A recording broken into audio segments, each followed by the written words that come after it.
This is a video about a Diablo 2 patch, so we're going to spend the whole time just scrolling through a Blizzard announcement that I'll slowly read word for word. Are you excited yet?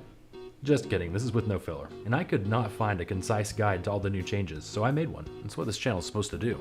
D2R's first ladder season is coming up, and they just dropped patch 2.4, the first balanced patch in 12 years. And we're also getting the first Runewords in I think 17 years? This patch changed the game substantially, and we have a lot to cover, so let's do this with no filler. Let's check out the new Runewords first, starting with my favorite, Flickering Flame. This is great. They crammed like every fire stat into one helmet. It lowers enemy fire resistance, and it has an automatic aura to help with your fire resistance. It's going to be the helmet of choice for a lot of fire builds. Up next is Pattern. It's an incredibly easy to make claw for baby assassins, not too exciting. Then there's Unbending Will. Great stats for the early game, but not so much after that. Next we have Mist, which goes in a bow. It's good, probably not as good as the Runeword Faith. It does have a concentration aura, but the Runeword Pride gives you a much better concentration aura, so this one kind of missed the mark. Next is Wisdom for helmets. It has a couple great stats, but you'll probably have better options by the time you find a pull rune. Let's keep going. Plague has some great stats. Lower resist is a big deal, but here you have to get hit for it to cast. Might be useful in a claw. And finally, Obsession. It has the 3 big stats that casters want, but your classic Hodo and Spirit Shield setup does those 3 things better. If that's not a problem to you, then Obsession massively increases your hit points for a much lower strength requirement. Also, you can put it into a staff that has +3 to something. I think this one will actually get some use. Those were the new Runewords. Just a heads up, you can only make those on ladder right now. They also changed 4 existing ones. Infinity, Obedience, and Pride can now be used in spears and Amazon spears, including ones with +3 to javelin skills. Now you can put Infinity directly on your Javazon, and it absolutely shreds. Also, Insight can now be used in bows and crossbows, so that means Act 1 mercenaries are way better. These Act 1 mercenaries can also use Amazon bows, and they now receive bonuses to all Amazon skills. This gives them access to much better weapons, and 3 to bow skill bases for Runewords. Also, they added Freezing Arrow and Explosion Arrow to the mix of skills. Mercenaries from Hell now level up the same as ones from Normal. For Act 2 mercenaries, if you wanted to hire a Holy Freeze mercenary, you had to do it in Nightmare difficulty. Now you can get all 6 types in Nightmare and Hell. Also, the ones with Thorns aura are now a slightly different flavor of making the wrong choice. Act 3 mercenaries have always been sort of a laughingstock, but now they have much better core stats, and they're actually kind of useful. Mainly because the lightning ones can now cast static, and the fire ones can now cast enchant. And you can get a high level enchant using that new Rune-word, Flickering Flame. So the fire guy is all of a sudden a great companion for melee builds. He also gets fireball instead of inferno. The cold guy got buffs too, but he's not going to be spicy enough. Act 5 mercenaries. They got some big changes. In addition to their core stats, they now gain the plus barbarian skill bonuses. Also, there's a new type that can dual wield and use frenzy. Dual wielding lets you use more weapons that have auras when equipped. The Act 2 mercenary has been king for a long time, but now it's a much more level playing field. They also changed sets, so you can upgrade set items in the cube using these recipes. A lot of sets got buffs, they're all on screen now, but in this game no one really uses sets much, and this is not going to change that. On to the next topic. They added a command to see if Uber Diablo is about to spawn, and now it says this if he's in your game. I didn't realize that at first, but I'm glad I checked. Also, he now spawns based on the region rather than a server number. So now you want to convince all your neighbors and local acquaintances to sell their SOJs. They made it so you can't just kill the council now. You have to properly do Act 3 before you go to Mephisto. They're putting sanctions on the Russian. On the bright side, it'll take you through some of the new level 85 areas, where you can best find stuff. Here's the way it was, and they added all of these. Fire characters desperately needed a good farming spot, and now they have one in the Stony Tomb, which is right outside of town. Cold characters can also go there, and they can go to these 2 places, which are by the waypoints. There were also a lot of quality of life changes. The faster hit recovery change made it so you can escape from a stun lock. This is huge for dueling. Now you can escape from an assassin spamming Mind Blast, so this nerfs assassins in PvP. Also, blocking used to interrupt your attacks, but now you can block while attacking. Arrows, bolts, and throwing weapons had their quantities increased. It's harder to run out of stuff to attack with. Also, for barbarians wielding 2 weapons, now it doesn't matter as much which hand they're in. I've been testing out the quick cast, and it's awesome if you're a paladin who teleports. Now with just one press of a button, it activates teleport, casts teleport, and it remembers the aura you had and turns that back on. And now you can do stuff like that on the left side too. You can activate this in the gameplay menu. Turns out melee mana burn was sometimes 500 times more powerful than it was supposed to be, so they fixed that. There are some other minor quality of life changes, but nothing mind-blowing, so I'll move to the next section. Bug fixes. These are mainly a bunch of fixes to what we already thought was happening, and most of them apply to specific situations. I appreciate that they did it, and let's move on. Here's a chart of the tooltips they changed. They just put plus signs in front of stuff so the math makes more sense. Next, they updated the modding files. Here are those changes in case you can read hieroglyphics.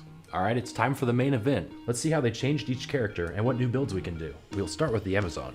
Impale now always hits and cannot be interrupted. Fend is incredibly fast now. The main lightning skills stopped having a lightning fury synergy, but the existing synergies were raised to make up for it. This frees up skill points.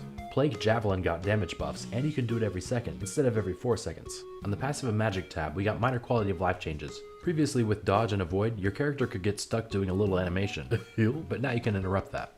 The 3 fire arrow skills got a lot more damage for less mana. Freezing arrow costs less, magic arrow does more damage, but the big thing here is these 3. The Boazon's 3 main attacks do more damage and synergize with each other, so they're more effective at PvM and especially at PvP. Up next, the Assassin. All 6 of these charge up skills got a massive attack rating bonus, and finishing moves only consume 1 charge now instead of 3, so the gameplay is a lot smoother for martial arts. Shadow Discipline's got some minor quality of life stuff. Let's move on to traps. Death Sentry no longer synergizes with these skills. Instead, the existing synergies are stronger. Wake of Fire's synergies are better too. The 3 blade skills got damage buffs and they now synergize with each other. On to the Barb. The Warcries now have the same duration as battle orders, and Warcry does more damage, but it still is neither silent nor deadly. They gave Grim Ward a synergy to remind us it exists. Combat Mastery's got some impressive changes. Sword Mastery is now Blade Mastery, and it applies to daggers now too. Every mastery got an increase in attack rating, so they will miss less. And throw barbs, now when they throw stuff, it sometimes doesn't consume any quantity, and it can pierce and critical strikes replenish your quantity. This, along with bigger throwing stack sizes, makes the throw barb much better at PvM. Used to be, the only thing he was throwing away was your time. In combat skills, Whirlwind has better control hitting targets. They also made the leap skills faster and less hilarious. Goodbye!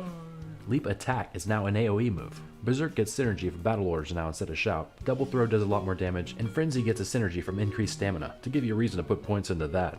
Up next we have the Druid. A lot of changes to this guy. The fire skills got a huge rework. Used to be if you casted one of them, you'd have to wait a couple seconds before casting any of the other ones. They took away that shared cooldown, so now you can immediately cast one after the other. And you'll have high DPS if you cycle through them quickly, especially since most of the fire skills got a damage buff. The fire skills still have their own cooldowns instead of a shared one, but most of the delays were reduced. Also, Armageddon no longer requires Hurricane as a prerequisite. Over on the Wind Druid side, they revised Arctic Blast to cast in freeform, and they replaced its Hurricane synergy with more damage. Twisters do more damage and more stuns, and Hurricane has no casting delay. You can cast Cyclone Armor and Hurricane while in werewolf form now, but unfortunately, you still cannot teleport as a werewolf, no matter how hard you try.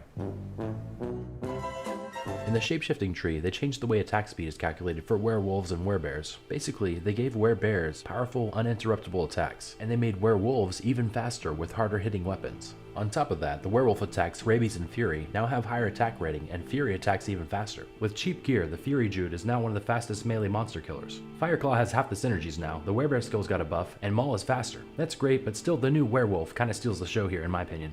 Summon Druids got a buff, mainly because you can now have all 3 of these summons at the same time. Now you can use all the animals from the shelter, like the morally compromised medieval veterinarian that you are.